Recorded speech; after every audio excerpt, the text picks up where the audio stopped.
Hey guys, what's going on? Derek, GovKidMethod.com.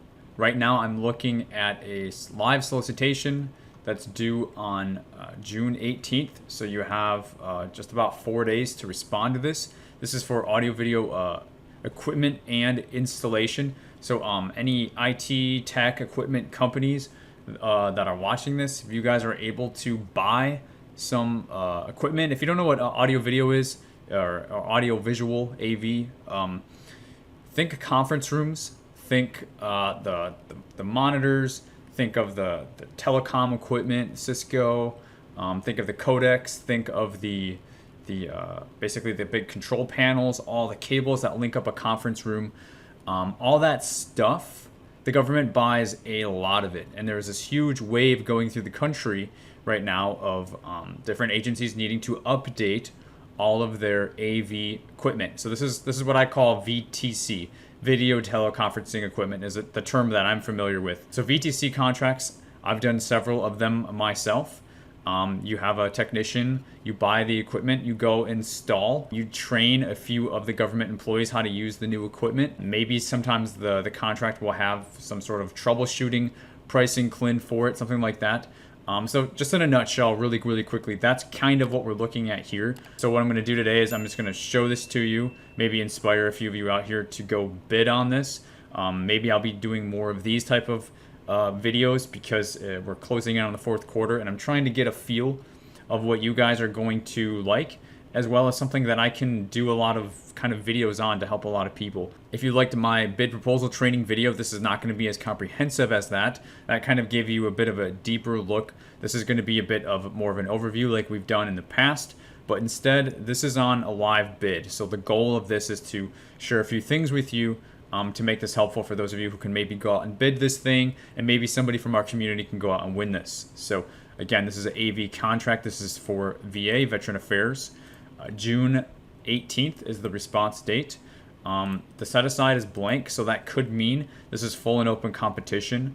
I'm just not sure, but this is one that's not super overcomplicated. This is going to be a straightforward bid. For example, they're not asking for past performance. They don't even have pricing cleanses in this thing. It's like very loosey-goosey, which is why I wanted to show it to you, because basically they're just wanting a quote on the equipment that they're going to show you, and then you got to make sure that you install it and train the VA employees once you get there. So what they've got here is the big description.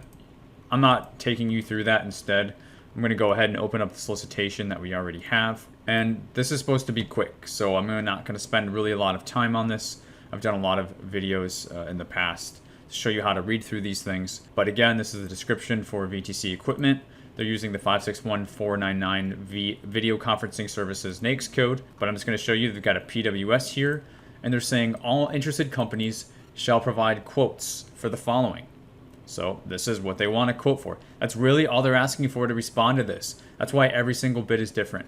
They want you to purchase half of this equipment, install and make operational audiovisual systems with the VTC in the conference rooms. So basically, they're going to give you some equipment they want you to buy. Like I said, you're going to have to install it and make it work with what they already have in the rooms, is what they're saying. They're saying there's this new building. We're seeing new construction, fall 2021 coming up. There's the National VA's Office of Information Technology, which is the OITC, has a policy. This is a little bit of that wave going through the country I was telling you about. Has a policy of buying some of the needed audiovisual equipment, but not all of it. So they can buy some of it internally, the agency itself, but not all of it. And they're saying they also do not install. So they're going to be seeing more of this. This is at the research building at the Jamaica Plain campus, and this is in Boston, Massachusetts. So they're saying 10 conference rooms and offices are affected, and more specifically, install and configure the codec, cabling, speakers, microphones, monitors, like I told you guys, and then touch 10 panels and licenses, probably because it's 10 rooms. What else can I share with you? So specifically, A through F here, purchase the equipment from the needed list. All right, I'll show you that in a second. Next, install the equipment, including the OIT provided equipment to create optimally operational AV systems. So they already have some equipment that they bought that they have, right? And then you have to buy this other half, like they said, because they can buy some of their stuff, not all of it. Kind of weird. Might be $1 spend, or I don't know, some sort of weird VA checks and balance they've got going on. But they're going to need you to install what you buy plus what they have. So a little bit, you might have some questions about like, well, what is it that you have in order to make sure you price your install properly, right? So that's probably the one thing you would want to keep in mind with this. Next, test the equipment and the systems before your technicians leave. Provide 2 sessions of hands-on trading and system review with the guys in the conference rooms that are going to be using it. Next, provide 1 sheet easy to read operational guide. You're probably going to get this from the equipment when you buy it. If not, you can sort of make something. Like they just want 1 sheet. And then lastly, you've got 30 days to do this. They're saying the contractor will schedule a review. They're even giving you the names of those guys. We've got Doug Hagen, we've got Gino Jackson, we've got Cale Putnam, to show them how all this is going to work. These guys, they care about their rooms. They care about their conference rooms, and they're going to have a lot of questions. Usually these guys are pretty easygoing though. You just got to make sure that they don't ask for stuff outside of what's on here, because they're going to be the end users, so they're going to try to get the best that they can. So when you're there, your technicians that are installing, they're going to say, do this, do that, do that. Make sure you're following this. If they want you to do something outside of it, you can't do that. You have to ask contracting if that's okay. Ask contracting to interpret the contract. Maybe contracting has to put more money on the contract to do what they're asking, which would be a good thing for you since you're there anyways. So these guys must approve the work before the contractor gets paid. It's a 30-day POP, so you're probably looking at a net 60 pay, or maybe quicker than that. They want you to warranty the equipment. Security requirements, basically saying you got to wear a badge and adhere to normal things when you're on a government installation. Here's the equipment. All right, so you can take this stuff, you can type it in Google, Cisco TRS microphone adapter. If you're the type of company that can do this, or you have somebody who's an SME or technician or an engineer or a PM, anybody who is used to being around this stuff, you're going to know what this is. So this is all of your, they're breaking it down. So we got monitors. Let's keep it simple. Samsung monitors. Okay, we all know what that means. Quantity 3 and then 6. Next, hardware. So this is where you're going to get your panels and your Cisco and your outlets and all that stuff. Okay, microphones. We all know what microphones are. We got Crestron, we got Shure, and the accessories to make the microphones connect. Next, we have speakers. All right, we know what those are. We got quantity 3, quantity 18. This is probably going to be, I don't know, I feel like it would at least be $100,000 contract. I'm not sure. I'm not totally sure. It could be less, but you're talking 10 rooms. So it could be more. It could be more than that too. A monitor, mounting hardware, and then professional services is, of course, the installation, the configuring of the codecs, the touch panels, those panels that you push the buttons, basically the giant remotes that control the whole room experience, right? Your technician's got to be able to set that up. So again, this is in the Jamaica room, VA Medical Center, Massachusetts, Boston. So if you are capable of doing this, this contract is out for bid, and it's due in about 4 days.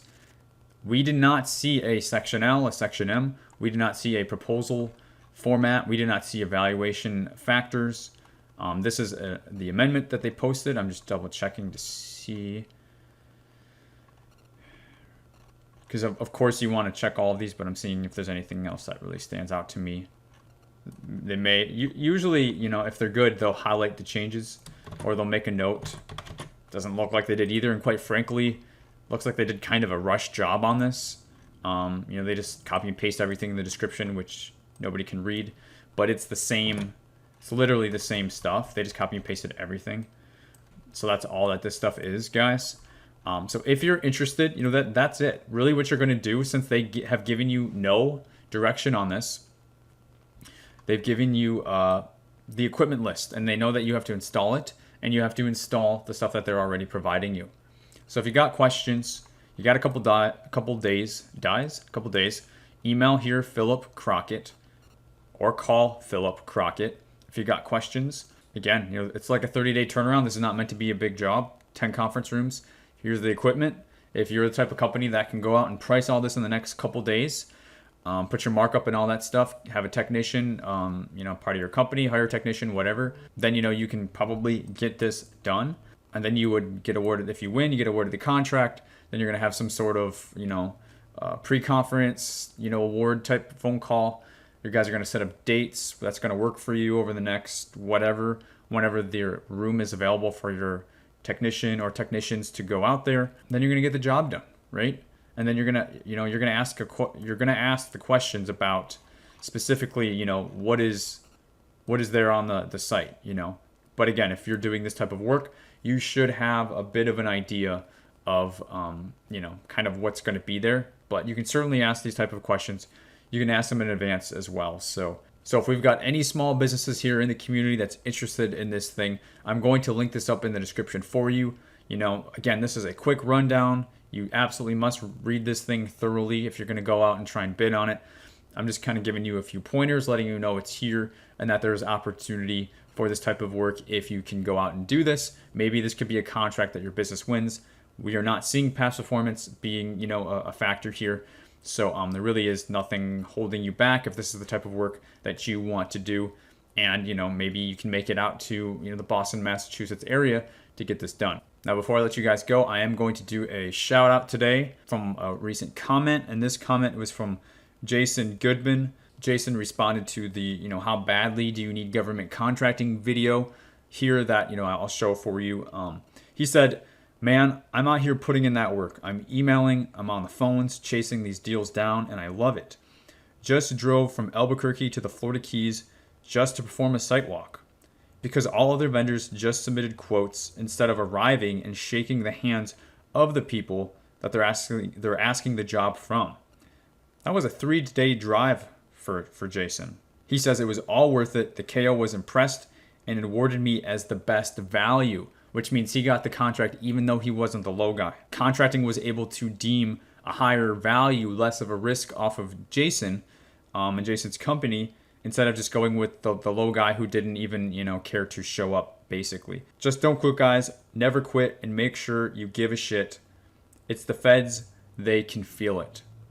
So I want to give a big shout out to Jason for being somebody in the community who is being a leader. He is sharing what he's doing, and you know what? He's doing it. And as you can see, he's getting results, okay? There's a million different ways to do this thing. I try and show you guys what's possible, but at the end of the day, you just got to go out there and get it, And so that's why I'm showing you this bid today. Maybe you can go out there and get it and win, and maybe you could be like Jason where, you could win several other contracts. You just never know. So if you're still here watching, that means you must care. And if you're not subscribed, subscribe to my channel. So instead of bouncing and clicking off, make sure you watch this video or this video. And guys, keep grinding. Again, I'm linking this solicitation up in the description if this is something you think you want to go after personally. If not, maybe, I'll do another video. Maybe I'll do more of these. And maybe one of those will be a good fit for you. We'll see. I'm kind of gauging responses on different types of videos that I'm doing. I'm testing. So this is another test. Hope you liked it. Like the video, subscribe, watch one of these. I'll see you in the next one.